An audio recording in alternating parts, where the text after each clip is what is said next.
Hello students, आज हम पढ़ने जा रहे हैं पोलिनोमियल्स। बेटा, हम पोलिनोमियल्स को 7th 8th क्लास से ही पढ़ते आ रहे हैं। हमने 9th क्लास में भी पोलिनोमियल के बारे में काफी कुछ पढ़ा है, तो इसीलिए मैंने आज लिखा है 9th और 10th का कंबाइन करेंगे और मैंने टॉपिक में डाला है पोलिनोमियल इंट्रोडक्शन। आज हम पोलिनोमियल के इंट्रोडक्शन के बारे में पढ़ेंगे, मतलब कि मैं इसे 9th क्लास से ही लेके चलूंगा और ये 10th क्लास के लिए काफी हेल्पफुल रहेगा।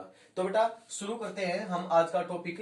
तो आज का हमारा टॉपिक है बेटा पोलिनोमियल। मीन्स इस वर्ड का मीनिंग समझ लेते हैं सबसे पहले कि इस वर्ड का मीनिंग क्या है बेटा। पोली मीन्स होता है बेटा मैनी, और इसमें एक और वर्ड है नोम्स। पोली में एक और वर्ड है बेटा नोम्स, जिसका मतलब है टर्म्स।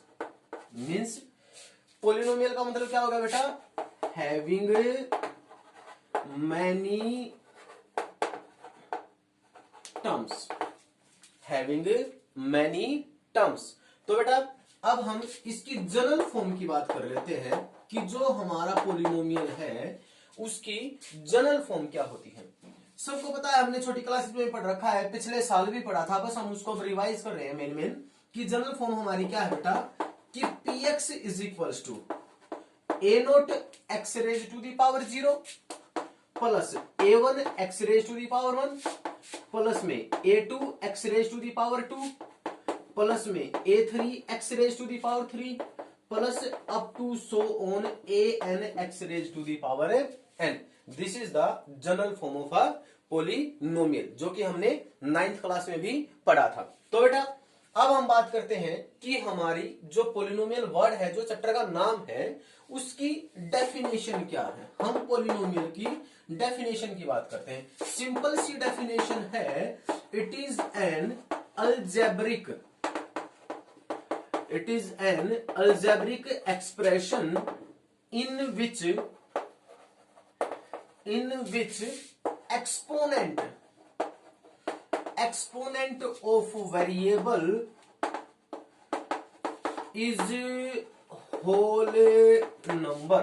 मतलब ये कैसा एक्सप्रेशन है बेटा, ये एक अलजेब्रिक एक्सप्रेशन है।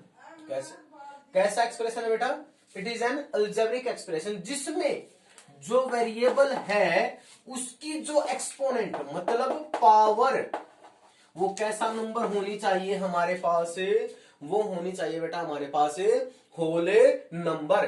तो बेटा यहाँ पे हमारे पास एक और नया वर्ड आया है, अलजेब्रिक एक्सप्रेशन।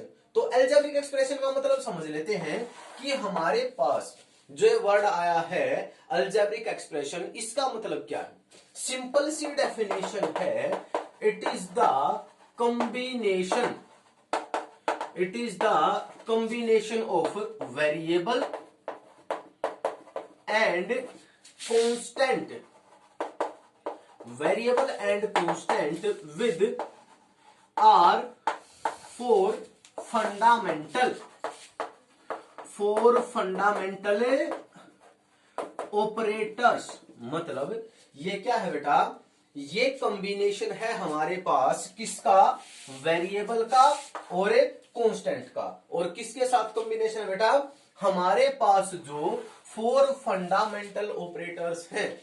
तो देखो बेटा फंडामेंटल ऑपरेटर्स कौन से होते हैं, हम सबको पता है कि हमारे पास जो फंडामेंटल ऑपरेटर्स हैं वो बेटा हमारे पास कौन से हैं, plus minus division and multiplication. तो यहां तक हमें समझ में आया कि पोलिनोमियल क्या है, एक अलजेब्रिक एक्सप्रेशन है जिसमें जो एक्सपोनेंट होगी किसकी, वेरिएबल की, वो कैसा नंबर होगी बेटा, होल नंबर होगी। यहां पे हमारे पास एक और वर्ड आया अलजेब्रिक एक्सप्रेशन, और हमने उसका भी मीनिंग पढ़ा, उसका भी मतलब पढ़ा कि वो कॉम्बिनेशन है किसका, वेरिएबल का और कांस्टेंट का, किसके साथ, 4 फंडामेंटल ऑपरेटर्स के साथ। तो इस प्रकार से हमने ये चीजें पढ़ी। So pause the video to note it down. आपको बेटा पॉज कर लेना है वीडियो इन चीजों को नोट करने के लिए। अब आगे मैं बता रहा हूं आपको कि अलजेब्रिक एक्सप्रेशन एक्चुअली है क्या। यहां पे हमने फिर से 2 वर्ड पढ़े, कौन से, एक तो वेरिएबल और एक कांस्टेंट। यहां अलजेब्रिक एक्सप्रेशन की डेफिनेशन में बेटा हमने फिर से 2 वर्ड पढ़े, कौन सा वर्ड पढ़ा, एक तो पढ़ा बेटा मैंने वेरिएबल और एक वर्ड पढ़ा बेटा मैंने क्या, कांस्टेंट। अब इन दोनों का मतलब जानते हैं। सबसे पहले वेरिएबल, मैं इस वर्ड को ब्रेक कर लेता हूं, कैसे, वेरी प्लस एबल। वेरी का मतलब होता है बेटा चेंज, और एबल का मतलब होता है बेटा क्या, योग्य। मीन्स सिंपली क्या बन गया, चेंजेबल। क्या बन गया बेटा हमारे पास, चेंजेबल। मीन्स वेरिएबल हमारे पास सिंपल सी क्या डेफिनेशन बन गई कि इट इज अ सिंबल। क्या है, मैंने क्या कहा, वेरिएबल को एक प्रकार का क्या है, ये सिंबल है, whose value varies according to the condition. Means ऐसा सिंबल जिसकी वैल्यू सिचुएशन के हिसाब से क्या होती रहती है बेटा, चेंज होती रहती है, उसे क्या कहूंगा बेटा मैं, वेरिएबल कहूंगा। देखो कैसे, कि हम मार्केट में गए, मार्केट में हमें सब्जी लेने जाना है, जिसकी हम लास्ट वीक अगर गए होंगे मार्केट में, तो उस टाइम पे मान लीजिए हमारा जो टमाटो था उसका जो प्राइस था वो था ₹30 पर केजी। क्या जब हम नेक्स्ट वीक जाएंगे क्या हमें वही मिलेगा, या तो हमें इंक्रीज मिलेगा या डिक्रीज मिलेगा, या तो मतलब कि उसकी वैल्यू में कुछ ना कुछ घटा होगा या फिर कुछ ना कुछ उसमें बढ़ा होगा। ऐसे ही बहुत सारी ऐसी सिचुएशंस हैं जब हम देखते हैं कि एक चीज सेम थिंग की जो प्राइसेस है मार्केट में वो टाइम टू टाइम क्या होती रहती है बेटा, चेंज होती रहती है। तो उन चीजों को हम क्या कहते हैं, वेरिएबल। सो उनके लिए हम जो सिंबल्स यूज करते हैं वो क्या होते हैं हमारे पास, वेरिएबल। हमने इक्वेशंस पढ़ी थी 9th क्लास में भी, हमने इक्वेशंस पढ़ी थी। हम डिफरेंट डिफरेंट कंडीशंस के लिए हम x की वैल्यू निकालते हैं, y की वैल्यू निकालते हैं। क्या हर क्वेश्चन में उनकी वैल्यू सेम आती है, नहीं आती। उनकी वैल्यू क्या होती रहती है बेटा, चेंज होती रहती है। तो उन सिंबल्स को हम क्या कहेंगे, वो सिंबल्स हमारे क्या बेटा, वो है हमारे वेरिएबल्स। तो अब वेरिएबल्स में कौन से सिंबल्स को यूज करते हैं हम, मेनली जो हमारे इंग्लिश अल्फाबेट होते हैं उनमें जो L to Z है, जो L to Z हम जिन सिंबल्स को यूज करते हैं बेटा, वो सिंबल्स हमारे क्या होते हैं, वो हमारे क्या होते हैं बेटा, वो होते हैं हमारे वेरिएबल्स। अब बात करते हैं बेटा हम किसकी, कांस्टेंट की। कांस्टेंट भी क्या है बेटा, एक प्रकार का सिंबल है। और कैसा सिंबल है, ऐसा सिंबल है हुज वैल्यू इज फिक्स्ड। मतलब ऐसा सिंबल जिसकी वैल्यू क्या रहेगी, हमेशा फिक्स वैल्यू रहेगी। तो उस सिंबल को बेटा मैं क्या कहूंगा, कांस्टेंट कहूंगा। देखो हमारे जितने भी न्यूमरल्स हैं, जितने भी हमारे न्यूमरल्स हैं सारे के सारे क्या हैं, कांस्टेंट है। देखो सिंपल सा मैं एग्जांपल लेता हूं। मान लीजिए मेरे को यहां से सोनीपत जाना है, तो कितना, मान लीजिए मैं कहूंगा कि हाँ जी यहां से सोनीपत का डिस्टेंस कितना है, तो आप बताओगे कि जी 15 किलोमीटर, 16 किलोमीटर, 17 किलोमीटर। अब ऐसा तो है नहीं, मान लीजिए मैंने मान लिया कि जो हमारा स्कूल है, स्कूल टू सोनीपत का जो डिस्टेंस है बेटा वो है 15 किलोमीटर। ठीक है, जब मैं नेक्स्ट वीक जाऊंगा तो क्या वो 15 किलोमीटर चेंज हो गए 14 या 17 में से कुछ कन्वर्ट हो सकता है, नहीं ना। वो क्या रहेगा बेटा हमारा, फिक्स रहेगा। वो क्या रहेगा हमारा, फिक्स रहेगा। तो ऐसे सिंबल्स जिनकी वैल्यू कभी भी चेंज ना हो उनको हम क्या कहते हैं बेटा, हमारे कांस्टेंट सिंबल्स कहते हैं। ये न्यूमरल्स तो हैं, और जो हमारे इंग्लिश अल्फाबेट्स में A to K होते हैं बेटा, उनको भी हम क्या यूज करते हैं, एज अ कांस्टेंट यूज करते हैं। तो अब मैं वापस से अपनी उसी डेफिनेशन पे आता हूं जो मैं अभी पीछे छोड़ के आया था। कौन सी डेफिनेशन थी बेटा, अलजेब्रिक एक्सप्रेशन। मैंने क्या कहा कि ये वेरिएबल है और एक कांस्टेंट का कॉम्बिनेशन है। किसका कॉम्बिनेशन है बेटा, वेरिएबल का और कांस्टेंट का कॉम्बिनेशन है। किसके साथ, या तो प्लस के साथ, या माइनस के साथ, या डिवीजन के साथ, या फिर मल्टीप्लिकेशन के साथ। इन सब में से किसी न किसी एक के साथ ये क्या है हमारा, इनका जो कॉम्बिनेशन है उसको मैं कैसे एक्सप्रेशन कहूंगा, अलजेब्रिक एक्सप्रेशन कहूंगा। तो एक सिंपल सा एग्जांपल लेके चलता हूं बेटा। मैंने लिया एक वेरिएबल x, और इस x और एक ले लिया बेटा मैंने कांस्टेंट। इन दोनों में मैंने किसका सिंबल लगा दिया बेटा, प्लस का सिंबल लगा दिया। तो अब ये मेरे पास क्या बन गया बेटा, एक अलजेब्रिक एक्सप्रेशन बन गया। मान लीजिए मैंने एक वेरिएबल ले लिया y, इसको 2 से मैंने क्या कर दिया इसको बेटा मैंने 2 से क्या कर दिया, मल्टीप्लाई कर दिया। तो अब ये जो 2y है ये मेरे पास क्या बन गया बेटा, एक अलजेब्रिक एक्सप्रेशन बन गया। मेरे पास एक वेरिएबल था y, और इस y को मैंने क्या किया, 2 से मल्टीप्लाई कर दिया और 8 में ऐड कर दिया। तो अब भी हमारे पास बेटा ये क्या बन गया, एक अलजेब्रिक एक्सप्रेशन बन गया। तो यहां तक किसी स्टूडेंट को कोई डाउट है तो कमेंट सेक्शन में मेरे को बता सकता है, और उसी डाउट को मैं दोबारा से क्लियर कर दूंगा। So pause the video to note it down. तो बेटा आगे अभी तक हमने इन चीजों को पढ़ा कि हमने क्या क्या पढ़ लिया अब तक बेटा, वेरिएबल पढ़ लिया, कांस्टेंट पढ़ा, अलजेब्रिक एक्सप्रेशन पढ़ा। अब मैं दोबारा से किस पे आ रहा हूं बेटा, पोलिनोमियल की डेफिनेशन पे आ रहा हूं। अब पोलिनोमियल की डेफिनेशन क्या है, मैंने कहा था कि जो पोलिनोमियल है मेरा वो क्या है, वो एक प्रकार का अलजेब्रिक एक्सप्रेशन है। कैसा एक्सप्रेशन है बेटे, अलजेब्रिक एक्सप्रेशन है। कंडीशन क्या है कि जो उसमें एक्सपोनेंट है, किसकी एक्सपोनेंट बेटे, वेरिएबल की एक्सपोनेंट। वेरिएबल की जो एक्सपोनेंट है वो कैसा नंबर होनी चाहिए बेटे, होल नंबर होनी चाहिए, बस ये कंडीशन थी। तो अब मैं कुछ एक एग्जांपल लेके चलता हूं और उनसे समझते हैं कि क्या वो हमारे पास पोलिनोमियल है या नहीं है। तो मैंने एक एग्जांपल लिया बेटा, x² प्लस 2x और प्लस 7।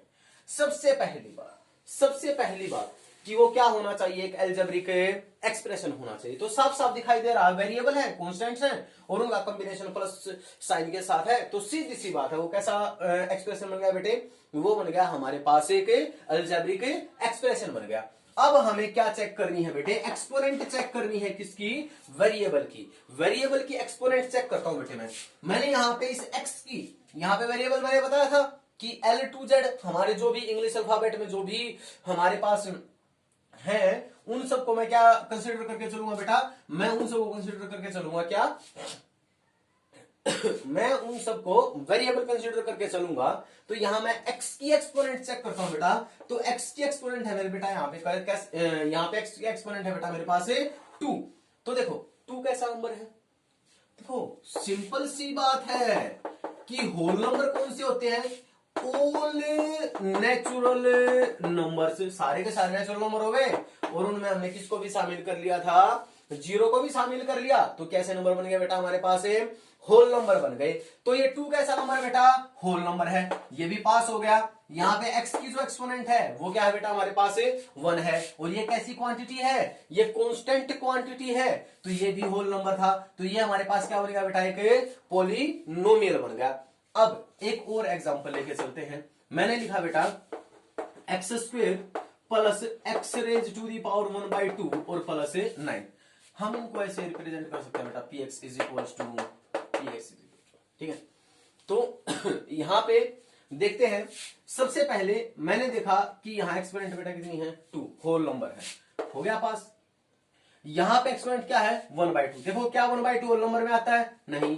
तो ये भी क्या नहीं है बेटा, हमारा पोलिनोमियल नहीं है। अब मेरे हिसाब से पोलिनोमियल के जितने भी एग्जांपल्स होंगे या फिर जितने भी पोलिनोमियल से रिलेटेड क्वेश्चंस होंगे वो तुम बड़े आराम से कर सकते हो। तो इसके बाद हमारा बेटा अगला जो टॉपिक आता है वो टॉपिक आता है हमारा कि पोलिनोमियल की टाइप्स, कि हमने पोलिनोमियल को किस प्रकार से कैटेगराइज कर रखा है।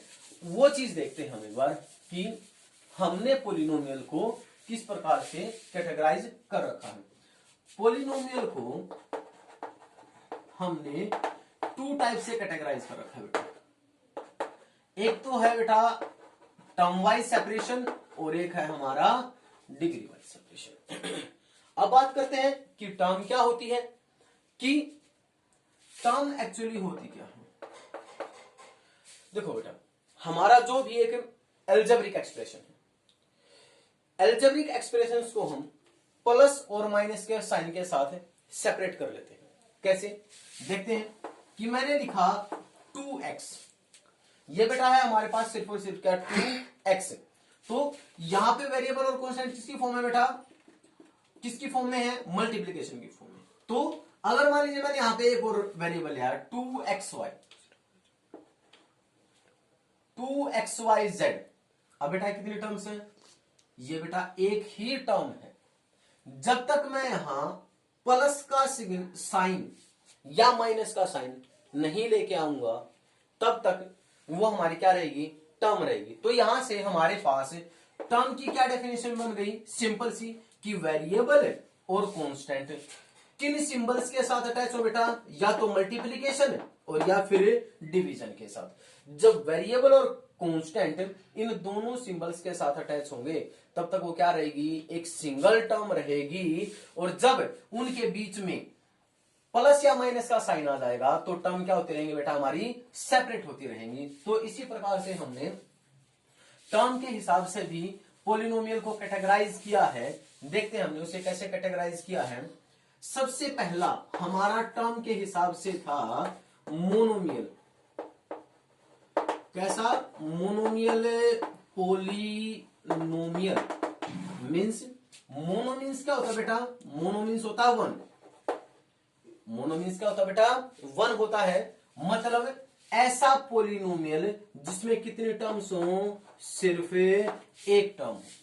कितने भी एग्जांपल लिख लो, 2x only x, y square 2z, ठीक है। अब इसके बाद बेटा हमारे पास दूसरा आता है बाइनोमियल, बाइनोमियल बाइनोमियल पोलिनोमियल। तो बाई मीन्स क्या होता है बेटा, टू। ऐसा पोलिनोमियल जिसमें कितनी टर्म्स हो बेटा, जिसमें होनी चाहिए हमारी कितनी, टू टर्म्स। मीन्स मैंने लिया x plus y, 2x plus z, z plus 9। तो बेटा अब देख लो सब में कितनी कितनी टर्म्स है, टू टर्म्स है। अब इसके बाद हमारे पास तीसरा क्या आता है, मोनोमियल, बाइनोमियल, ट्राइनोमियल। ट्राइनोमियल में कितनी टर्म्स बेटा, थ्री टर्म्स। एग्जांपल है खुद लिखेंगे, फोर्थ क्वाड्रीनोमियल, क्वाड्रीनोमियल कितने टर्म्स है, फोर टर्म्स। कितने टर्म्स हो गए बेटा, फोर। एग्जांपल खुद लिखेंगे। और उसके बाद क्विंटीनोमियल, क्विंटीनोमियल मतलब कितने टर्म्स है, फाइव टर्म्स। एग्जांपल खुद लिखेंगे। और उसके बाद अगर हमारे पास ऐसा पोलिनोमियल आ जाए जिसमें 6, 7, 8, 9, 10 कितनी भी टर्म्स हो, तो उसको बेटा हम क्या नाम देंगे, उसको नाम देंगे बेटा हम पोलिनोमियल। उसको हम क्या नाम देंगे बेटा, polynomial. So pause the video to note it down. तो बेटा अभी तक जो हमने पढ़ा पोलिनोमियल। पोलिनोमियल के बारे में पढ़ा, अलजेब्रिक एक्सप्रेशन, अलजेब्रिक एक्सप्रेशन के बारे में पढ़ा, वेरिएबल के बारे में पढ़ा, कांस्टेंट के बारे में पढ़ा। और बेटा हमने उसके साथ साथ पोलिनोमियल को टर्म वाइज कैटेगराइज भी किया, ठीक है। तो बेटा अब इससे रिलेटेड क्वेश्चन दे रहा हूं मैं आपको, ये दो क्वेश्चन सोल्व करने हैं। पहला क्वेश्चन क्या रहेगा, हमें बताना है which of the following is a polynomial और ए नोट। सबसे पहला है बेटा 4x² माइनस 3x माइनस 7। दूसरा है बेटा टी स्क्वेयर माइनस में t√2। उसके बाद है बेटा तीसरा 3√t प्लस में t√2। उसके बाद है बेटा fourth y plus 2/y। Okay, जो अब अगला क्वेश्चन है हमारा, वो क्वेश्चन रहेगा बेटा कि हमें एग्जाम्पल लिखने हैं। Give the example of, give the three example of monomial, binomial and trinomial, polynomial each. हमें प्रत्येक का, मोनोमियल का, बाइनोमियल का और ट्राइनोमियल का एक एक एग्जांपल लिखना है। देखते हैं बेटा कौन कौन बच्चा कमेंट सेक्शन में मेरे को इनके आंसर्स देता है, और फिर भी इन क्वेश्चंस में से और इस बेसिक्स में से जिस विद्यार्थी को जो भी समझ में ना आए वो मेरे से कमेंट सेक्शन में डिस्कस करे। मैं उसके लिए अगली जो वीडियो आएगी उस वीडियो में पहले मैं उन डाउट्स को ही क्लियर करूंगा, उसके बाद वीडियो स्टार्ट करेंगे। So pause the video to note it down.